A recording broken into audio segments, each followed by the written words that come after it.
Welcome to the 12th episode of this Spiritual Fix, where today we're going to be talking about Neurolinguistic Programming, Part 2. We will be talking about different patterns. Today we're going to be talking about self versus other versus switch versus simultaneous, as well as towards and away, or bear and carrot, as well as internally and externally referenced. Stay tuned.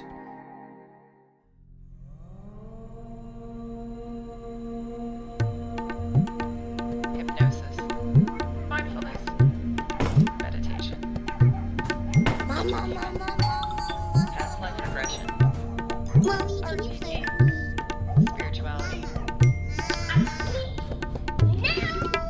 This Spiritual Fix. Two mystical mamas hacking the self-help game. With Anna Stromquist and Christina Wiltsey. Hey. Hey, how's it going? Good. How are you, little activity information sorter? Oh, I'm good. I'm What are you up to? What am I up to? Well, I had these really amazing dreams a couple of nights ago, and now I'm actually able to start writing my book because I know who the audience is for. I know it sounds really strange to say, but like the dreams that I told you about, which are really, really out there, but it basically was like kind of these like cosmic wars that were going on and all these different things, and how there was like this group of neutral people, and I was one of them. And like I was like, okay, so if I just write this, like yesterday I sat in a coffee shop and I was like, if I write this book, and it's like a totally visual book, right, because it's very few words, almost all images and icons and things like that, because it's meant to kind of speak to a different part of people. I was like, what if I just like wrote this for those people? And it just like spilled out of me. It was like spilled out of me like nothing else had. Wow. And it was really great. So You're a great writer, so I'm looking forward to that. NLP Part 2. I'm so excited about this because last time we talked about sorters, right? We talked about people, place, information, activity sorters. Yep. And we'll go into the some other systems. And the idea, again, just to remind people, is that there's about 2 million bits of information being filtered into your world at any given second. Yep. And so we filter it down. Like we can only filter so much. So we have to take all of this information and simplify it. And then these are some patterns and systems that get ingrained in us. And so we're going to talk about 4 different patterns that by understanding them, you can understand yourself better. Great for self-reflection, but it also will serve to connect better with others and also understand others, understand their motivations, maybe, and the 4 agreements, don't take it personally. I think if you understand other people's patterns more, you're less likely to take things personally, because you can be like, they're just running their pattern. So once again, as I go through these different patterns, remember that there is no good or bad pattern. One is not better than the other, but stuck is stuck. So we want to be flexible and be unstuck and be more mutable and use different patterns at different times when it's optimal. But again, none of these are worse than the others. The first patterns I'm going to go into are the types of ways you filter identification with self. Okay. Mm-hmm. So we have 4 of those, and those are self, simultaneous, switch, and other. So someone who is a self sorter, they exist and no one else really exists. So it's like they exist. And if you are in their sphere of like love, like you're their child or their sibling, like you exist as an extension of them, but other people don't exist. So you're around a self-sorter when like they filter everything through the lens of their own self. They direct the conversation back to themselves constantly. And if they're a deep self-sorter, you don't feel like you exist in their presence. Like you don't feel like you're on their radar. You're just a secondary character in the movie of their life, right? Yeah. Now there's pros and cons. So the pro, like Buddha was a self-sorter, right? He left his laboring wife and child to go seek enlightenment on the eve of his wife's giving birth. He left. So that's a very self-sorter thing to do, right? He had to go find the self. He left to find the self, very self-sorting, but he got to the highest level of that, which he came to understand his true self, which was that he was everyone. So I'm not saying it's bad to be a self-sorter, but that's an example of a self-sorter.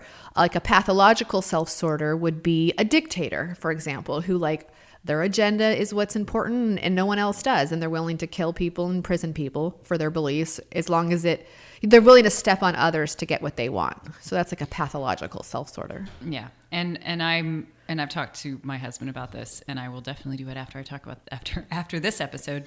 But my husband is a self-sorter, but he's in a self-sorter in a kind of very interesting way, in the sense that like he's very reserved. And so it feels like he's an other sorter, because it feels like he's like listening to you, and he's like considering.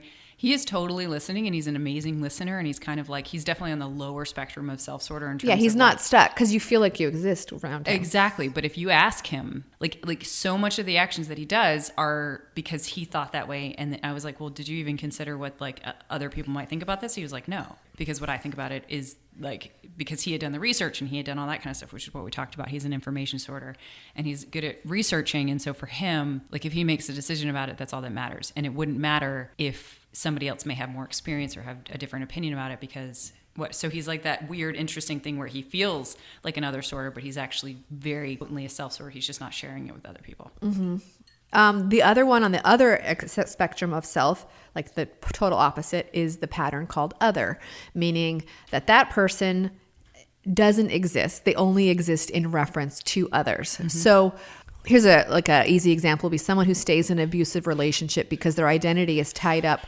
with being the partner of that partner, like being the partner of so-and-so. So on the opposite spectrum of that pattern of self is other. So the person who runs other doesn't necessarily exist. They don't see themselves as the main character in their story. So someone who's other will often, like you say, hey, where do you want to go for lunch? Wherever you want to go. Like, what do you want to do? Whatever you want to do. They don't really have authority over their self. They don't necessarily know who they are. Who they are is in direct relationship to others around them. Like they identify themselves based on who they're married to, what family they come from, et cetera, et cetera. They do things for others. They live for others, essentially. Simultaneous is the third pattern. And simultaneous is both. They have a sense of self, and then they have a sense of others. So they understand that they exist in this world and they have an agenda, but other people also exist and have an agenda. So the fourth pattern is called switch. Switch believes that they have a self and that everyone in the world, I feel like it's like that they can divine other people's feelings. They think that they know how everybody else is feeling. yeah, it's like third person omniscient, like when you're the narrator and the main character of the novel. So like they know what everyone else is thinking.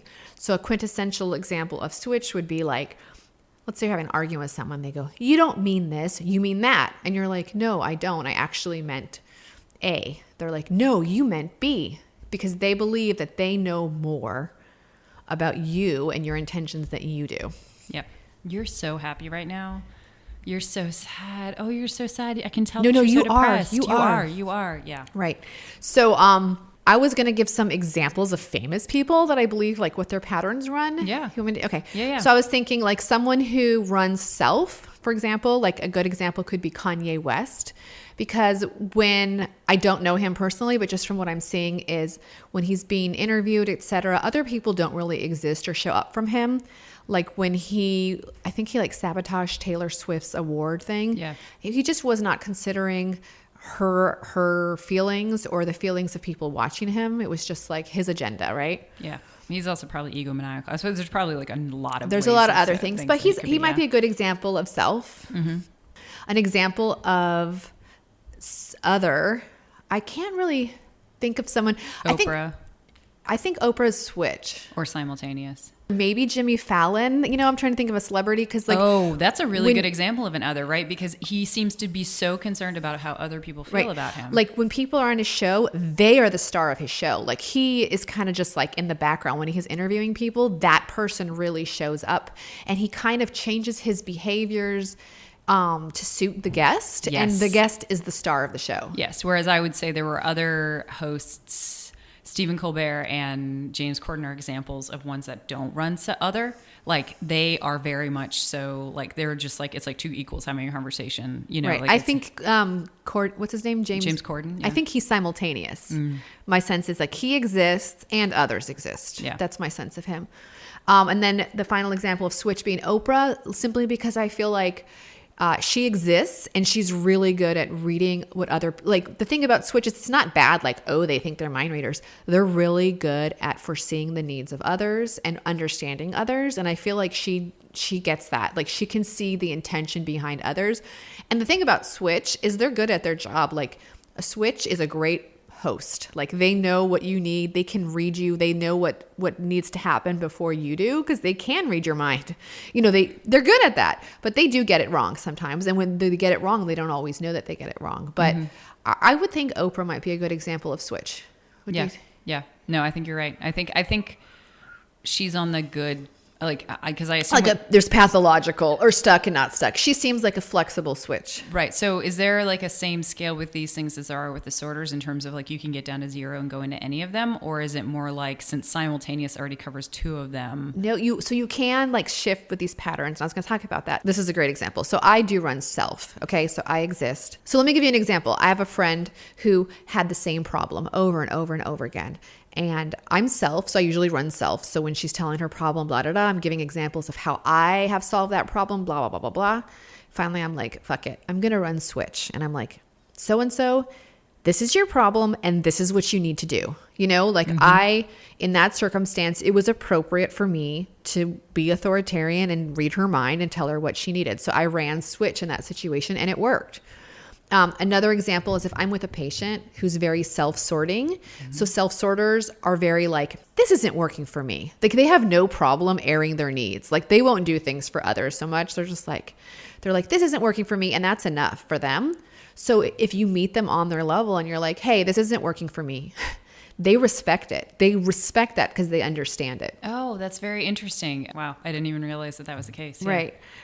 Simultaneous would be like a good time to run simultaneously would be when you're connecting with people on an emotional level or trying to like make plans that involve lots of people and you're trying to consider a lot of different people's needs. Right. Because you need to be able to, sometimes you have to be decisive in those situations and other times you just have to be like, because if you try and wait to do design by committee and you're like, oh, God, I used to do that all the time. I used to run other a lot when I was a kid. Oh, God. I remember once I tried to like coordinate 10 people. I was living abroad. And tried to coordinate like maybe 10 or 15 people to try and do something. And none of them could agree. And all of them were just fighting about it. And I was just like, it's okay, whatever you guys want. And it took 5 times as long because I was always doing other. And I really just should have run simultaneous so that I could consider their needs, but then just make the decision. Mm-hmm. Or that might have been switch. Or that might have been, well, okay. Well, there's a balance. I guess if you were the leader, it would have been ideal to do switch. And if you were just one of the people. Well, I was saying simultaneous because like my needs were just as important as their needs. Were you in the leadership position? I was in leadership position. Then you should probably ideally would have been running switch because then you would have been like, look, I'm in charge here. I know what you need and we're going to be doing this. Yes and no. I feel like that's more dictatorial in some ways. Like what I was saying in this particular case is that like other people's opinions did matter a little bit. So it was like, how do you like create the little stew of like a little bit of their opinion because they may have some good ideas, but then also being like, I'm ultimately going to make this decision. Right. So that was my only thought was that it was like when if you're like, a couple of like social butterflies and they're just like, they're always running a switch. They're always just like, this is what we're doing. This is what we're doing. This is what we're doing. And it feels so good to be around those people if you are if you're like not necessarily social, because then you can just feel like you're being taken care of. Right. They're good at taking care of people. Yeah. But when it comes to other things where it feels like it should be more of a agreement, like a compromise or something like that, then maybe simultaneous. Right. Maybe. A good time to run other is when you're dealing with someone and it's time to be empathetic, or you're in a subordinate position and you need to like follow the orders of someone else. Whatever pattern you're running, again, like one's not bad and one's not good. If you do run self, some things you could do to loosen the reins of that is just remember it's not just you. Like this game is not just about you. The other people in your life are not characters in your movie. Like they're real people with real feelings, and try to tone that down.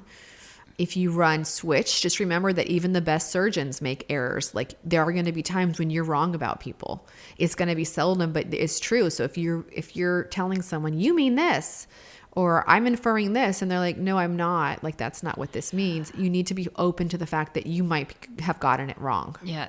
I think one of the most potentially destructive switches is the switch that to your face treats you as an other, but then behind your back treats you as a switch, which is like a really manipulative thing. But I've experienced it a couple of times in my life where someone's like, great, whatever you think. Absolutely.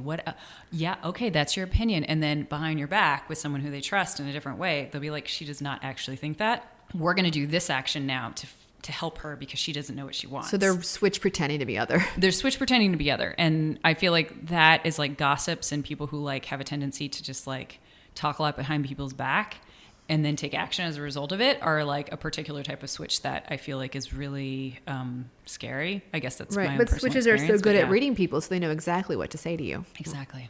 And then if you run other, it's just good to remember that it's okay to be selfish. Like you exist too, and you can make decisions, and you can be autonomous, and you can leave that person who might be toxic for you, etc. I think there's a lot of codependence in this too. Like I feel like with these patterns in particular with NLP, like I said, I used to run other because I just wanted to be liked so badly, but that wanting to be liked so badly was not me. Like I'm naturally run self or simultaneous, most likely self. And yet in the time periods when I like didn't have a lot of confidence or when I was in new situations, I would always run other, which may have been good, but I feel like sometimes I just did it a bit too much in certain circumstances and like didn't actually have an identity for myself. Right.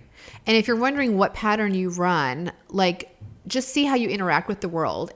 And also like a good rule of thumb is basically Asian and African cultures have a lot of other. There's a lot of sense of like doing, you live your life for duty, for honor, for your family. There's a lot of like making major life decisions based on what the community thinks you should be doing. And in the United States and probably lots of Europe, it's very a self-sorting culture. Like I exist, I am autonomous, I'm the individual. And so there's more of that.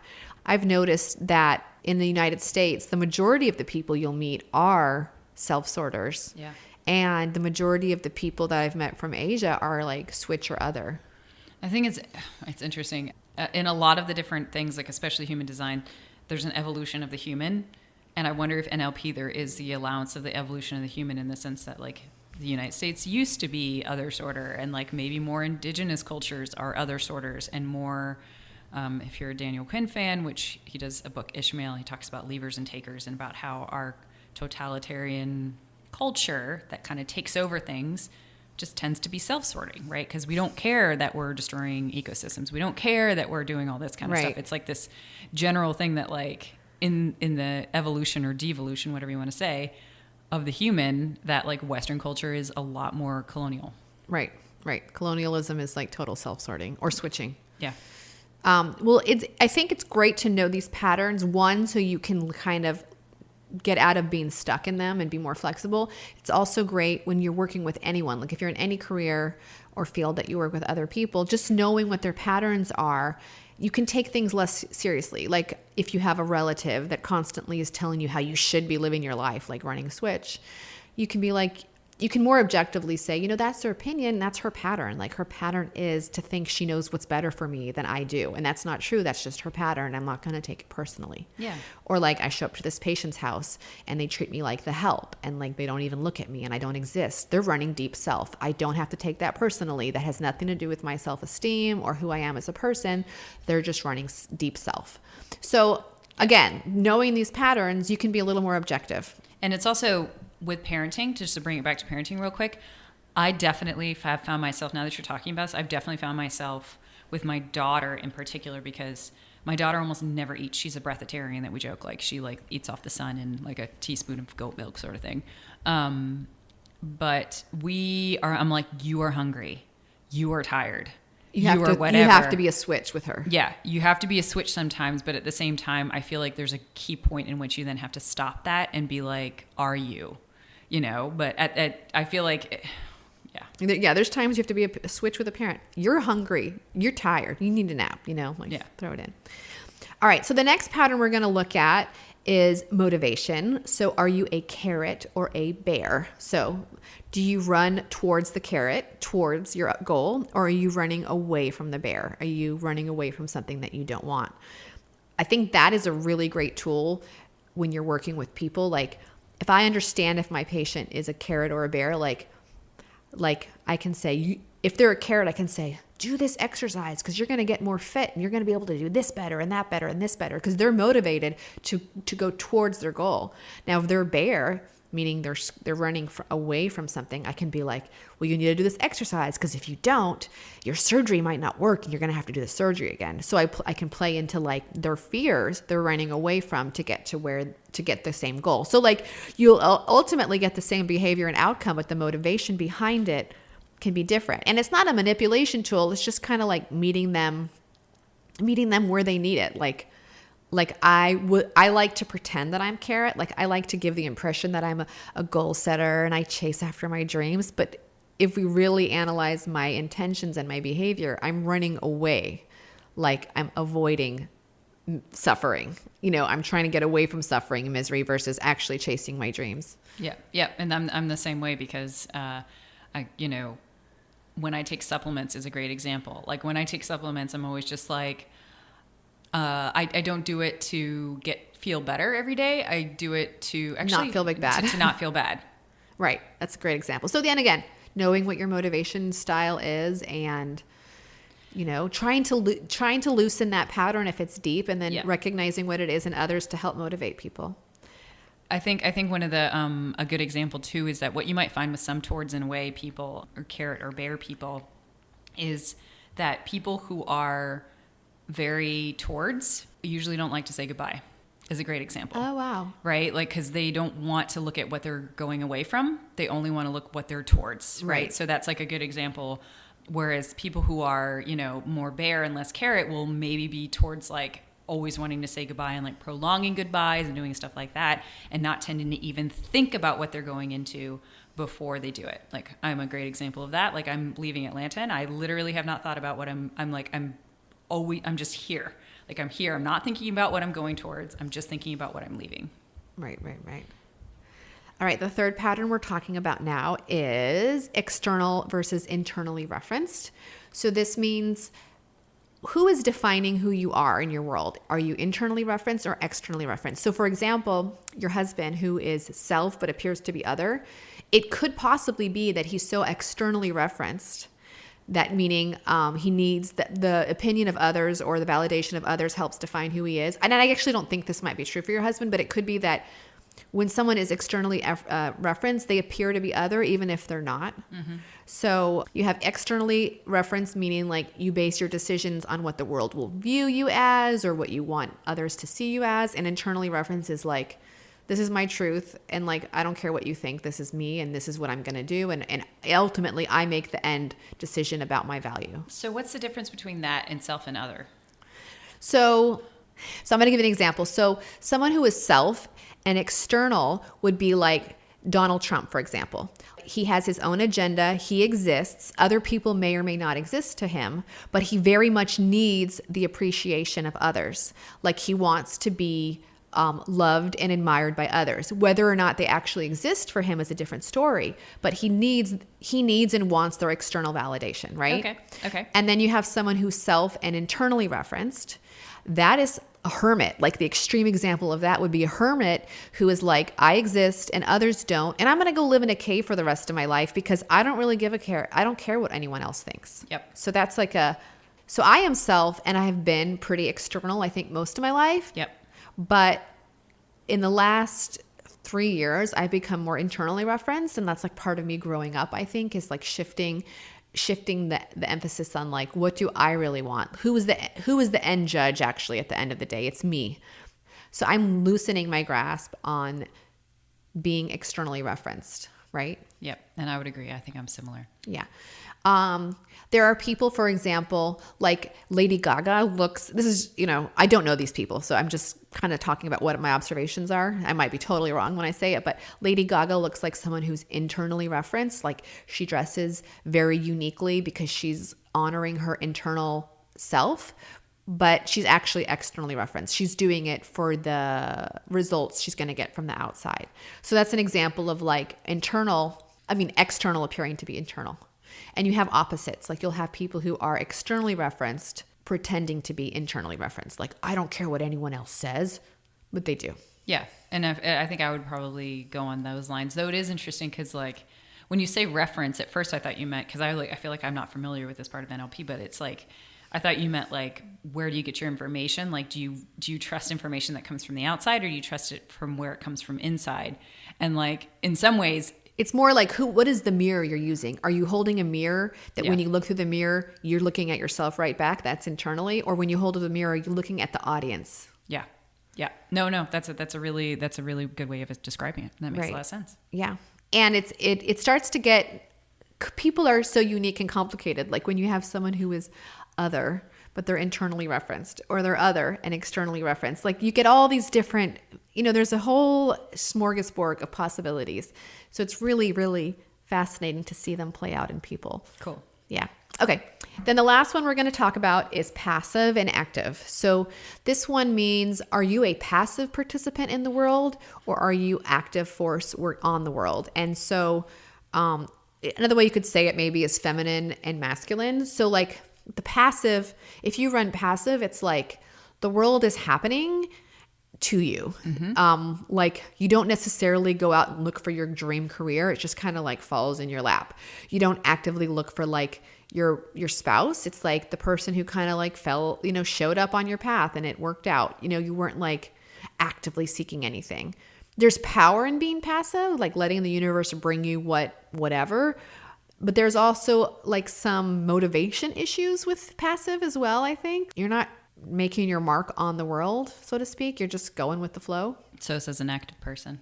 I think actually, yeah. Says me, an active person. So I am active. So I believe that I have an active force on the world. I'm a change agent in the world. Like I'm given the world. I mean, the world exists, and then I can go into it and create and change the direction of my life because I believe in active. Yeah. Whereas I think even though I think Eric, your husband, just said upstairs that I was active, I actually think I'm passive, because literally every single person who has come into my life, whether that is a significant other or something like that, has just come in. I have not sought them, nothing.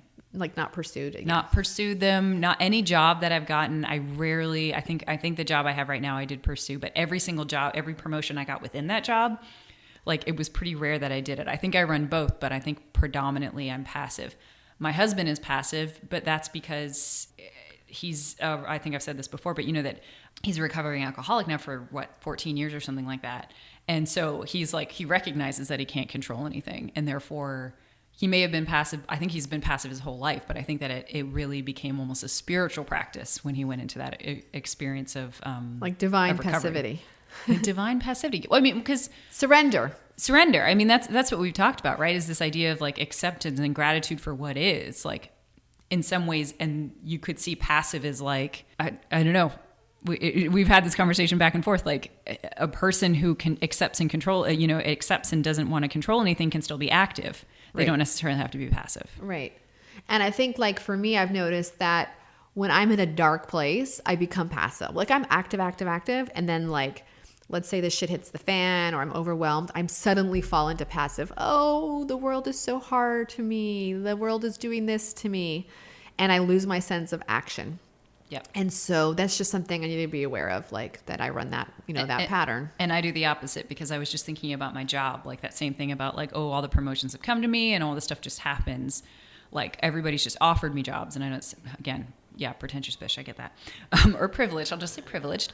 But that is like when I got into a place with my job recently, like last year around this time, when I was just like could not stand it anymore. I just like didn't want to have all the responsibility without any authority to actually make decisions or make people's lives better or anything like that. Like it just was like stress, and I couldn't do anything to alleviate it. I became active and I was like, this is the job I want, or I'm leaving the company. And it became more of like an experience of like, how do you actually become active when you're in dire straits? Right. And I think the biggest takeaway from all these patterns is just to understand that people, for the most part, are kind of stuck in their patterns, and it has nothing to do with you. So when you understand their patterns, you can connect with them better. And also, again, like we said in the last episode, not to take it personally. Like I remember I dated someone who was very passive. Their job was passive. Like they just kind of went along, and like this person never planned dates. They never like planned romantic ventures. And I could be like, like, if had I known then what I know now, I could have been like, it wasn't personal. They weren't lazy. They were just passive. They were just waiting for me to make the move or me to do it because they were just a passive person. So, things like that can help you not take things personally. Yeah. Yeah. When you understand their pattern. Can you also unstick people?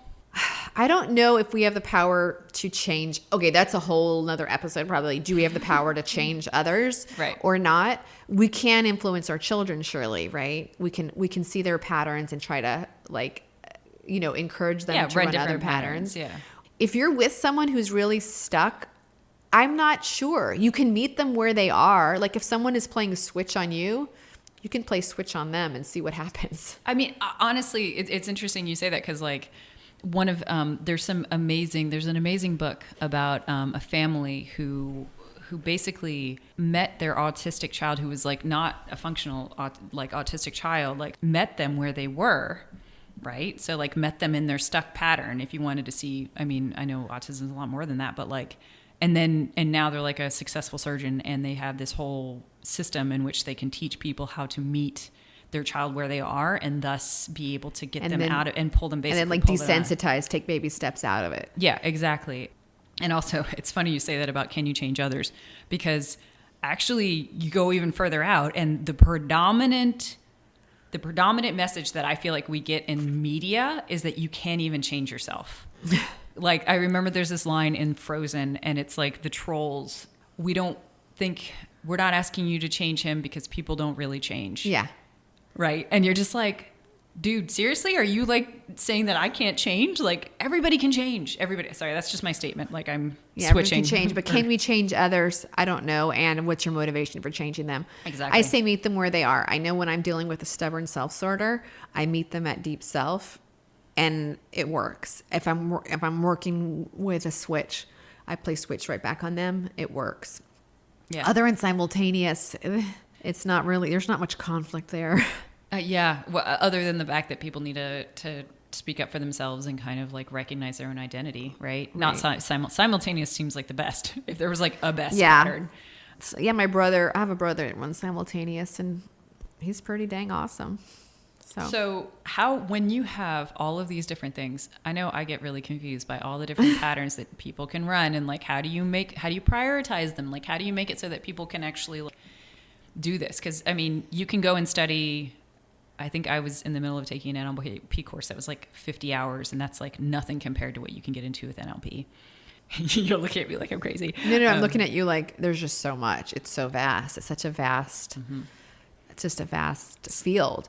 But I think like knowing the basics, yes, it's a lot of information, but you have to trust that your brain is super smart and it will figure a lot of this stuff out unconsciously. Like just hearing this podcast and just knowing what you know now can slightly change how you interact with people going forward because your brain wants to be efficient. Yeah. And so you're going to start to match and notice these things. You don't have to always consciously know it either. Like I don't have to consciously know who's a switch or a self or an other, but just knowing in the background of my mind, like those things exist, I'll subtly change my behavior when I'm, connecting with them to match them. I think it's also good for when you are stuck with someone, right? Like, so when you're in a situation where you're just like desperately trying to find the thing that you can do to communicate with them, like if any of the communication things that you weren't doing before, if you're just, that you're in a situation where you're like, if you're like me, you're like in that over analysis time of like, how can I be better with this person? Or you're like thinking of all the different things that you can do to not mess up. Right. It's really good to be like, okay, I'm running other right now, and I'm trying to move away from the conflict that I'm feeling from this person. And I'm only seeing it through the fact that they're not doing activities with me, but they don't run activities. Like they're not an activity sorter. And so maybe that's not their language of love, or maybe that's not how they choose to communicate with me. And therefore, what can I do to help this? Okay, well, I see that they're running a different pattern here. And so maybe I can say, okay, how do I go towards them? Because they're speaking in a towards language. Like they're wanting to go towards something. So how can I give us something that we can both go towards in order to meet them halfway? Yeah. And another great exercise, just to like end on this final note of what my husband did when he was learning all this, is he would systematically go through all the different patterns And I don't know how he did it, so I'll just make up what he did, but he'd be like, okay, I'm going to be Switch for the week. And he'd just be like, for 7 days, I'm going to play Switch. And then 7 days after that, I'm going to be Other. And then 7 days after that, I'm going to be internally referenced. Just there's so many hats we can wear, and we kind of get stuck wearing this one hat with this one color, with this one feather in it or whatever. And there's so many options for hats. So like to be able to try on all the hats just to become more flexible is a great exercise. And then in the future, when you're in a situation when you need to become Switch or need to become external or whatever, you're more able to get it because you've practiced wearing that hat. That's a great idea. That's a really great idea. And the thing that comes to my mind is, but what happens if you ran like one of the patterns and you went to such an extreme and then you hurt people, but like that's being Other, right? And externally referenced. But I don't think it means being a total asshole, but just No, of course not. But I think like in my mind, Switch is like can be an abrasive experience. but they're also great at reading people. They are. Yeah. They are. But at the same time, they also need to give people their autonomy of things. So being on the bad end of historically, for me, being on the bad end of that pattern, I'm just like, how would I even be good at that pattern? Right. Like, it's good to... Well, I'll make you a little deal. For the next 72 hours, I'm going to do my best to run Other. I'm just going to see how that runs, how that fun that would be. Okay. All right. Okay. Good luck. I'd like, should I do one too? Do one. Just pick a pattern. I'll do toward. Okay. Okay. All right. Let's do it. Okay. Okay. See you later. Bye. Thank you for listening to this episode of This Spiritual Fix, the second segment on Neurolinguistic Programming, or NLP. If you are interested, please like us, review wherever you get your podcasts. It helps us stay on the charts. It helps people find us. And tell your friends. Thanks so much. Have a great day. And remember, Humility, gratitude, acceptance, done. Hi, Christina, co-host of This Spiritual Fix. Has listening to our podcast stirred up something for you with the primal wounds? The good news is you have access, and that is the first step to transforming these wounds. We created support packages to help you through this process, and they're available on our website, www.thisspiritualfix.com. These packages were designed by Anna and I, combining techniques and hacks from our own experience working through our own wounds. Each packet contains a workbook and 2 meditations, one about forgiving those who have wounded you, including yourself, and one about reprogramming old beliefs. You can buy an individual support package, or for those next level processors, all 5 packets: abandonment, injustice, rejection, betrayal, and humiliation. Available on our website and our shop.